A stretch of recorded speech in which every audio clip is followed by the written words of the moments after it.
To understand climate change, think of the game Tetris. For a very long time, Earth has played a version of this game with blocks of carbon. They enter the atmosphere as carbon dioxide gas from volcanoes, decaying plant matter, breathing creatures, and the surface of the sea. They leave the atmosphere when plants use them during photosynthesis, when they are absorbed back into the ocean, or stored in soil and sediment. This game of Tetris is called the carbon cycle, and it is the engine of life on Earth. What's the connection to climate change? Well, when that carbon dioxide is in the air, waiting to be reabsorbed, it traps a portion of the sun's heat that would otherwise escape to space. That's why carbon dioxide is called a greenhouse gas, because it creates a blanket of warmth known as the greenhouse effect.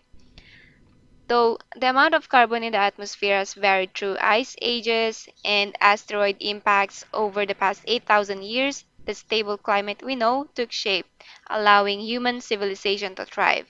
But about 200 years ago, we began digging up the old carbon that had been stored in the soil. The energy we get from them is able to power our factories, cars, and power plants. But burning these fuels also injected new carbon blocks into Earth's Tetris game. At the same time, we cleared forests for agriculture, reducing the Earth's ability to remove the blocks. And since 1750, the amount of carbon in the atmosphere has increased by 40% and shows no sign of slowing. Just like in Tetris, the more blocks pile up, the harder it becomes to restore stability. The extra carbon dioxide in the atmosphere accelerates the greenhouse effect by trapping more heat near the surface and causing polar ice caps to melt. And the more they melt, the less sunlight they are able to reflect, making the oceans warm even faster. Sea levels rise, coastal populations are threatened with flooding, natural ecosystems are disrupted, and the weather becomes more extreme over time. Climate change may affect different people and places in different ways, but ultimately, it's a game that's we're all stuck playing. And unlike in Tetris, we won't get the chance to start over and try again when it's too late. So we have to take action right now.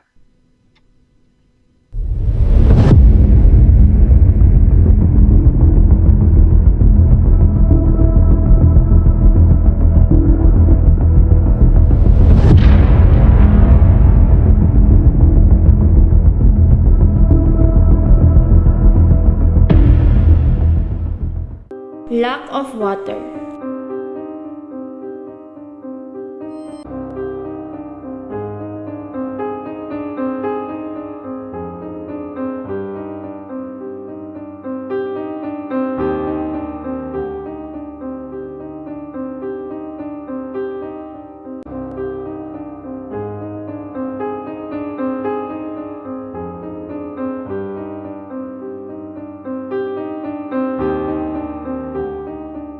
Hot temperature.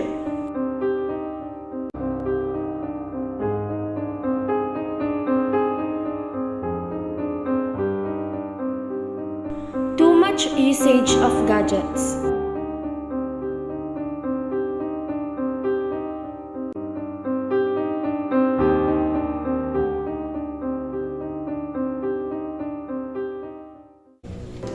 The challenge facing your climate is the great existential threat of our lifetime.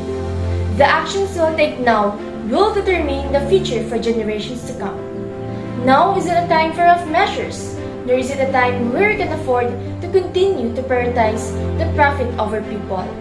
Climate change is greater than any one of us, but it requires every single one of us to come together to ensure they can and will be a future for the next generation.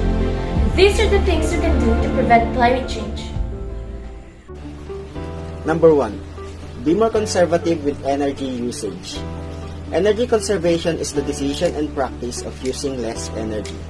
Use less energy by switching to LED light bulbs and turning off the light when you leave the room, unplugging appliances when they're not in use, and hanging things to dry instead of drying up using a dryer. Plant trees.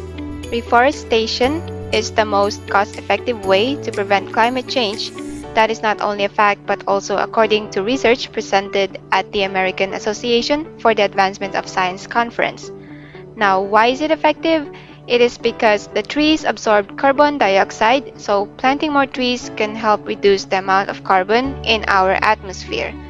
In fact, we could remove roughly 2/3 of human-made carbon just by letting all forests regrow, and that is also according to a study published in the Journal of Science.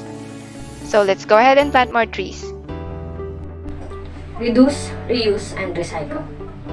Recycling uses less energy, which translates into fewer fossils burned and reduce emission of greenhouse gases that contribute to climate change. Recycling of metal can be a particularly powerful way to save energy. To protect our climate change, buy fewer things, repair what you can, and recycle. Focus on your community. Taking the time to get involved in conservation efforts in your area is a great way you can help fight climate change. Working with the students or local groups to organize and institute changes in your community can really help in the long term. Fifth, become a climate warrior. Adopting a sustainable life isn't easy, especially since it's difficult to feel that your actions are truly making a difference.